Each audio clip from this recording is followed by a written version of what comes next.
This is the Dallas Cowboys Report by Chat Sports. I am Tom Downey, answering all of your questions live right here on our Cowboys Mailbag, plus some super thanks that came in previously. First up from Bohanna94. Love the show, Tom. Is my Michigan guy James Yoder doing okay? Go Boys, go Blue. James is doing well, Bohannon. Thank you very much for checking in. He says hi, by the way. All right, William Reynolds, thanks. Always great listening to you and Jeremy. LOL, so went on your punch for the Eagles cheerleader. There was a slap for you moments ago live. What are your top 5 receivers and top 2 sleepers this year stat-wise? I responded to this as part of the comment, but I'll mention them again. Top 5 overall, no particular order. Cooper Kupp, Devontae Adams, Justin Jefferson, Jamar Chase. I wasn't sure on receiver 4 from like a yards, catches perspective. I guess I'll go Keenan Allen. That's the 5th one is wide open as far as I'm concerned. Sleepers for me, stat-wise, are Allen Lazard, because someone has to catch passes in Green Bay, and Brandon Ayuk, I think, is going to have a big-time year for San Francisco. Those questions, plus one more coming, all came in via Super Thanks. It is a way to donate to the Cowboys Report outside of our live videos. So click the thanks icon down by the likes and everything. You can edit your message, pick your amount. We appreciate all of your support right here on the Cowboys Report. If you super thanks, you are guaranteed a shout-out on a future show.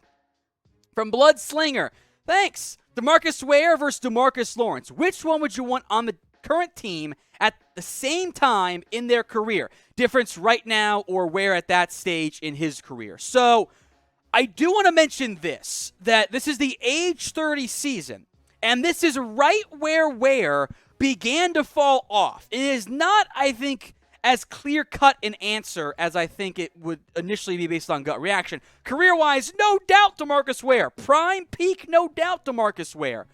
But Ware had 2 more years in Dallas, and he wasn't nearly as productive.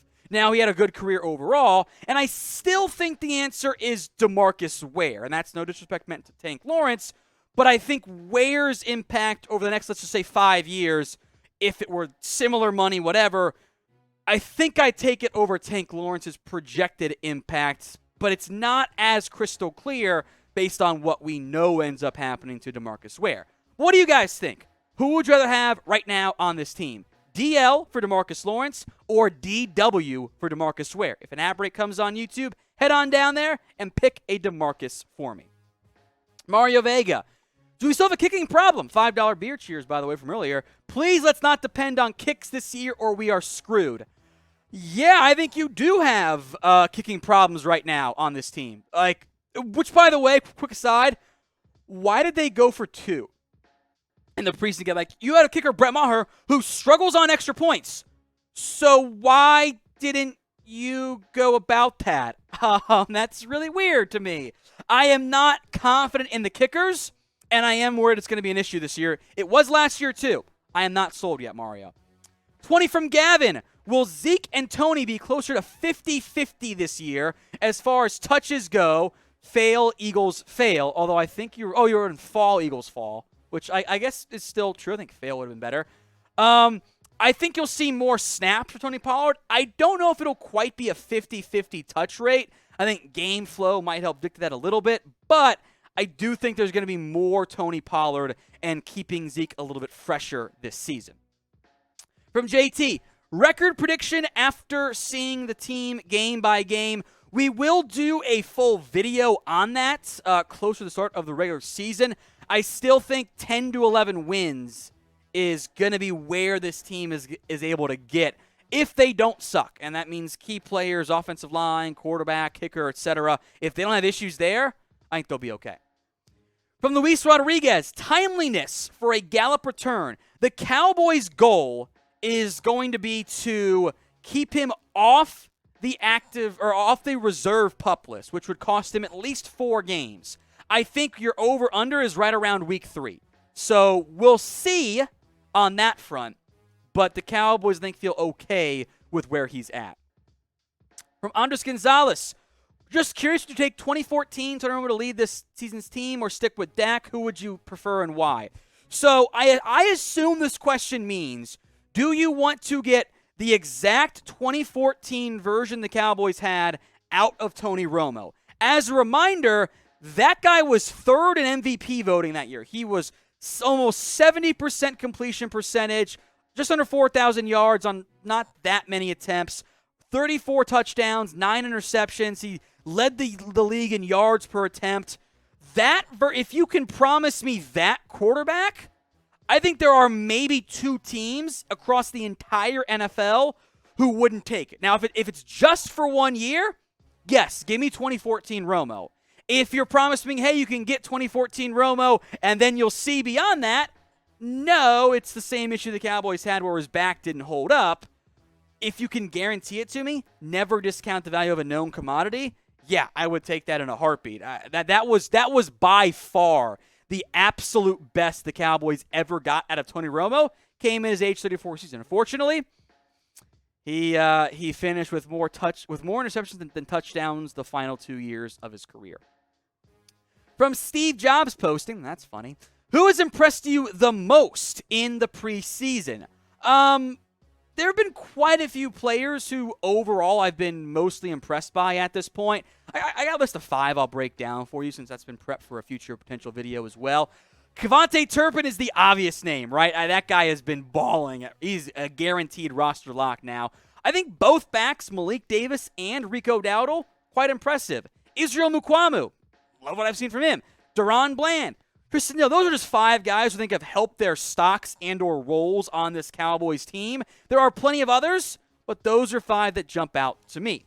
Now, I'll make one caveat here. You cannot say Kavontae Turpin. Do not type Turpin in the comments section, please. Beyond him, since he's so obvious, who is your biggest preseason winner? Let me know in the comments section. From G Sound, why do you think Catboy likes Rush? Grier seems better. The Cowboys in their backup quarterback want someone who's not necessarily the most talented guy, but they want someone who can help prepare Dak throughout the week. He can be a good I'll call him, study buddy, basically, from prepping games, etc. Who, if he has to play, doesn't make mistakes, who just does what the offense asks of him. I would rather see Will Grier out there. I think Rush is limited, but remember, the Cowboys did beat Minnesota somehow last year with Cooper Rush. Still not sure how, but that really helps him in this battle. From Roy Williams, should we play Kavontae Turpin on Friday versus the Seahawks? I was very impressed watching him on Saturday.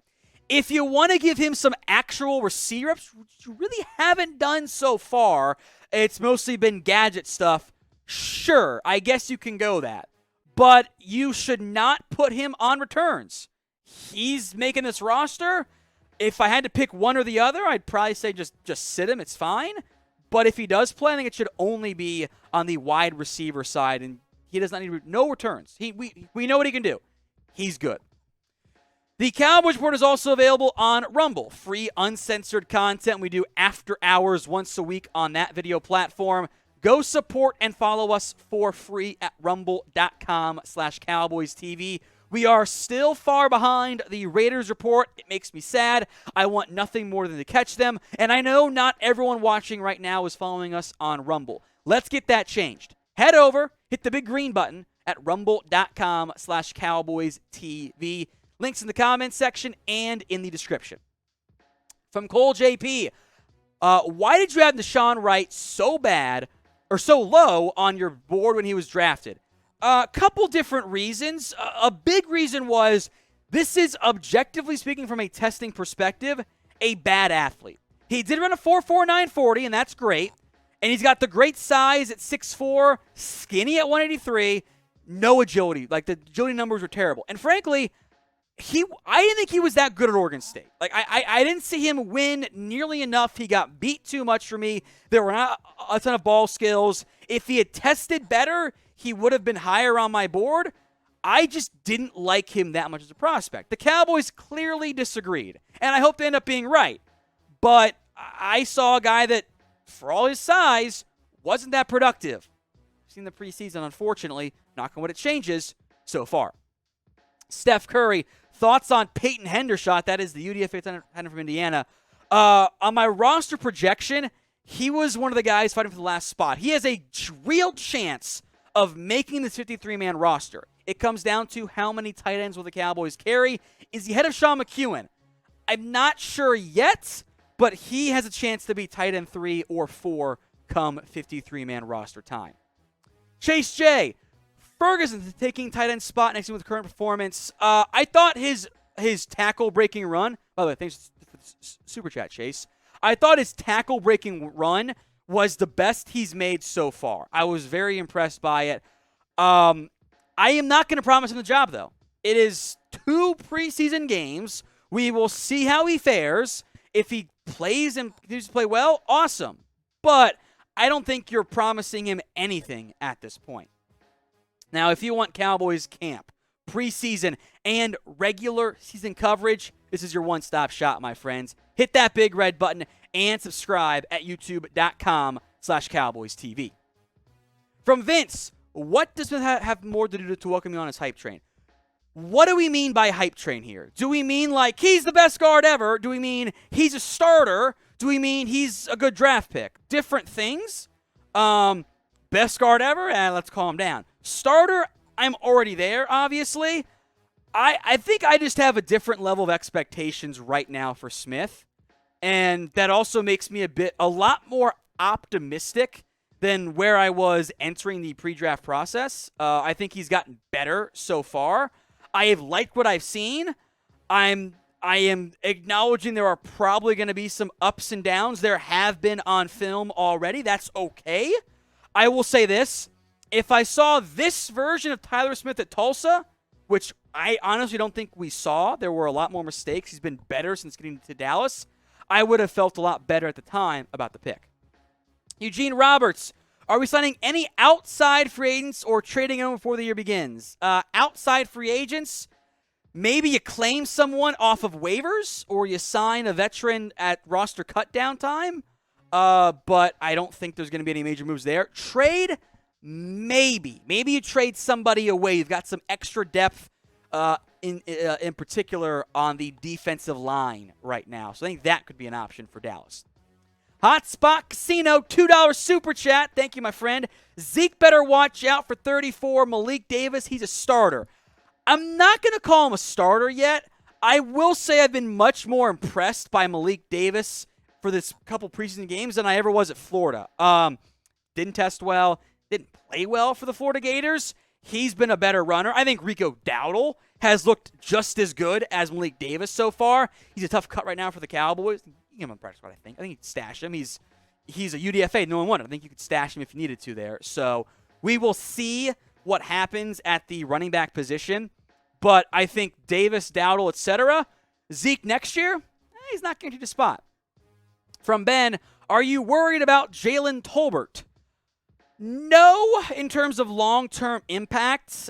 Short-term, yeah, a little bit. He hasn't been that great. I loved him coming out. I was excited about it. I'm still on the Jalen Tolbert train, but he's been a little disappointing, to be honest. A couple of, I think, bad routes. There was the one play where he ran it to where Fayoko was. I think he ran the wrong route. Didn't get his feet down, ran at the wrong depth. The little details, very tough to see watching live. I don't think he's mastered it, which is okay. It's okay. But he got to get up to speed a little bit quicker here. Maybe playing with Dak will benefit him. I think it will, frankly. So what is your confidence level, then, in the Cowboys wide receiving core? Scale for me 1 to 100. 1 on the low end, 100 on the high end. Andres Gonzalez, more likely, Dak throws for 4,500 yards or Ezekiel Elliott gets 1,300. I'm going to go with Dak gets to 4,500. I mean, he was just shy of it last year. He did miss a game, however. And he also got it in 2019. By the way, he was on pace again in 2020, which the defense was bad. I'll say this, though. If I could pick one, I would want Zeke to get to 1,300. Because that means you are probably winning games late. So I would rather Zeke runs for a bunch of yards. I think Dak throwing for 4,500 is a little bit more likely. From Nightmare DC for Life, where should Micah play against the Bucs with all their injuries on the interior of the offensive line? Everywhere. What you can do, by the way, and I hope the Cowboys do this, why don't you line up Micah Parsons at left or right defensive end? That interior offensive line, right, they're banged up, they're injured. Run some stunts. Do that. Because stunts are very tough to pick up, especially if you're inexperienced. So do this. Have Tank Lawrence at the 3 technique, Parsons to his left. Tank Lawrence dives in at the tackle, the guard follows him, Parsons loops around, boom, free pressure, or vice versa. So line him up everywhere, but allow him to be a impact player from that standpoint. We'll get to alumni super chat here momentarily, but first, follow me on Twitter at WhatGoingDowney. If we did not get to your question, it's producer Jeremy's fault, but my DMs are open. Alumni, with Rico only performing well, do the Cowboys move on from Zeke and Pollard? Right now, no. Those guys are staying. Next year, it's a different conversation. Both those guys are either not going to be back or, like Pollard, a free agent. So we'll see. But even if they do dump those guys, more help would be needed.